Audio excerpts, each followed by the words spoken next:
Darwinism, I am witnessing actual Darwinism. If you're in a camp with a bunch of campers and a bear attacks, you don't have to be faster than the bear. You only have to be faster than the slowest camper.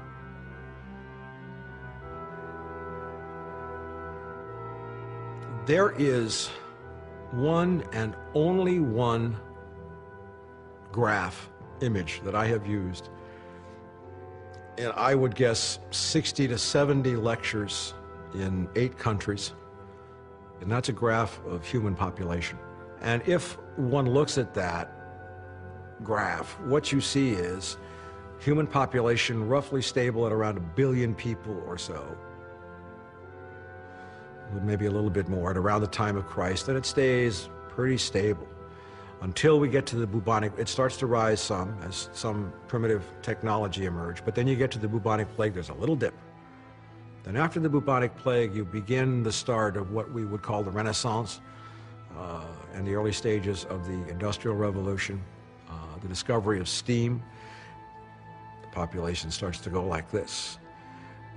The introduction of coal, the population starts to go like this. But around 1900, around the turn of the 20th century, what you see as oil became ubiquitous was that the population went like this. And it goes up to 6.5 billion people. We may be at 7 billion people by the time anyone sees this interview. All of those people exist on this planet only because of oil. That's it. So it's axiomatic that if you take the oil away, the population must go away also. In all of science, in all of biology, there is no case where any population, be it bacteria in a petri dish or caribou in an Arctic island, runs into a set of favorable circumstances and goes to that point without an immediate crash down.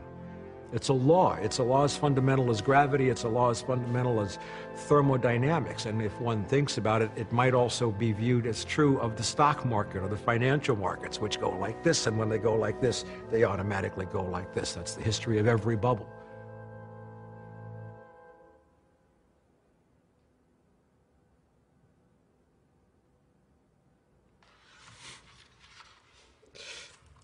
I think it's a mistake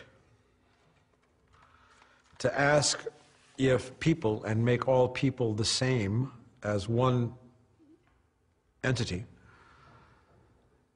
if they will understand it. I don't care if all people understand it.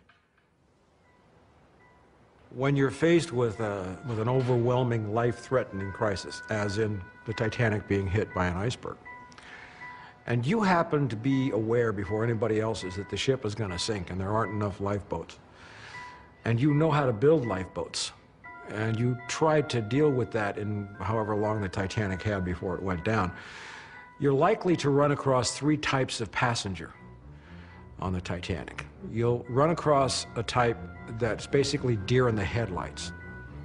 Ship's been hit, what does that mean? What do? I don't know what to do. I don't know where to go. Should I do that? I don't know. That's one group. There's another group that says, we get that the ship's gonna sink. We get that we're all going to die unless we make some lifeboats and do it fast. Show us what to do. And then you have a third group that says, this is the Titanic. It's absolutely unsinkable, unfucking sinkable. And so we're going back to the bar for a drink, and all you doomsday sayers can actually just take a hike. Now, if you're the one who knows how to build lifeboats, which group of people are you going to help? Certain things are inevitable right now. FDIC insolvency, I will tell you, is coming. Insolvency of the Federal Reserve is coming. Federal Reserve can go bankrupt. T-bill defaults. We're looking at major bankruptcies, starvation, dislocation. All these things are already on the way. Everything is going to break down differently in different places. The best that I can do is give you some ideas of some markers that are going to come. The bumpy plateau has been described by peak oil activists and researchers for many, many years, and it's actually happening. Basically, you come up the growth curve of oil prices, and the oil prices go up until you start running out of oil. Then what happens is you have to destroy demand, which is what's happening with this collapse. Demand gets destroyed, the price of oil drops. But as you start a recovery, you start back up again and you collide again with the finite oil and the rising energy prices, which shuts everything down again. This is the bumpy plateau. I think it's fairly certain that the mortal blow to human industrialized civilization will happen when oil prices spike again and nobody can afford to buy that oil, and everything will just shut down. The collapse must happen fast in order to leave infrastructure standing. We've all heard the stories about infrastructure, you know, the sewers and the bridges and the roads and all that. Well, the point is that as economic collapse continues or accelerates, those structures will fall into more and more disrepair.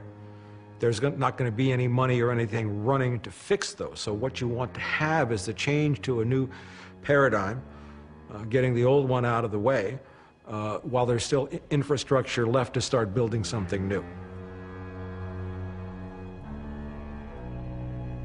We have to survive the transition phase of human civilization, which I anticipate could last anywhere between 20 years, and oh my God, would that be fast and hard, you know, to 50 years or 100 years before some kind of stable civilization starts to emerge.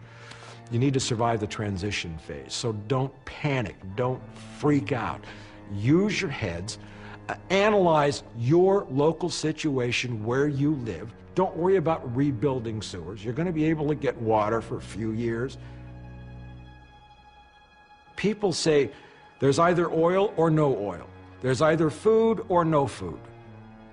And people say, well, we're going to have food in the supermarkets on Tuesday and we're never going to see it again. That's not the way it's going to happen. As things break down, we will see specific shortages in specific areas for periods of days before it gets to the point where there's nothing left. So what you need to prepare for is not the end result, but you need to prepare to survive the transition. You know, people say, okay, I'm going to run for the hills. I'm going to go build a cabin. I'm going to buy 10 million cans of baked beans. Well, they're probably going to be the first to die. Number one, it's too late. If you don't know how to live off the land, and if you're not already on the land right now, don't even try to go, because you're going to fail miserably, and you might be shot by the people who got there ahead of you.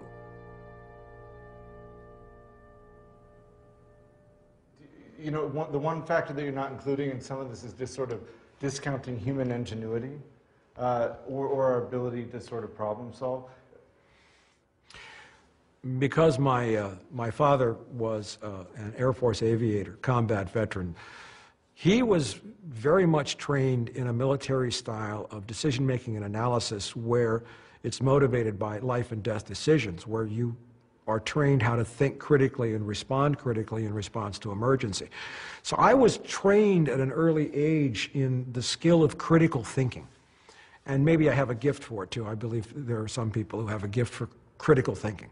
And my own experience on the streets in South Central Los Angeles as a cop, there were quick decisions, sometimes decisions which changed people's lives or could end people's lives. And it gave me an ability to respond and think, to separate the ice cream from the bullshit. Probably one of the biggest impediments I removed to critical thinking was I stopped taking mainstream media seriously a long time ago. But we were talking about human ingenuity.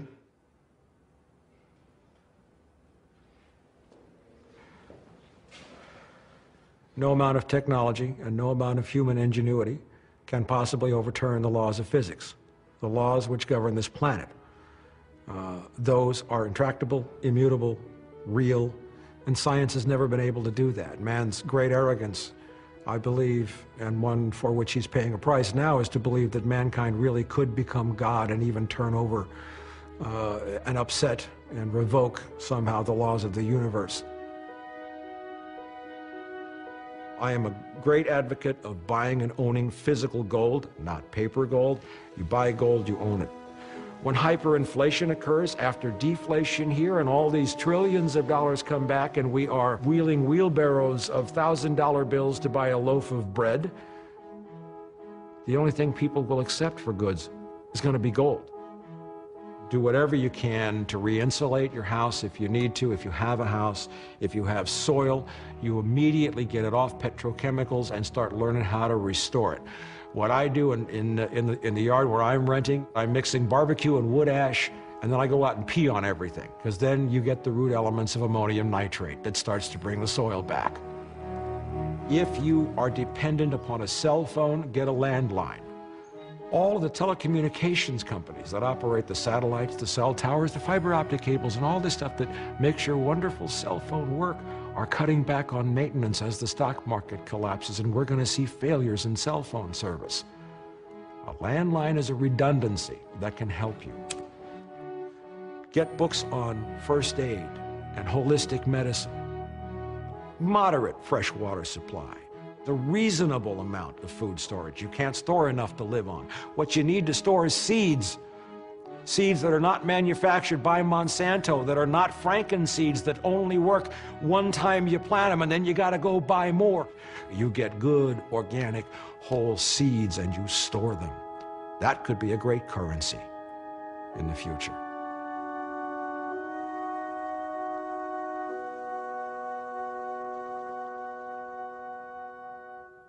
Unlike the Great Depression, this is a vastly different scenario. We do not have infinite resources left to be tapped. We don't have lots of land.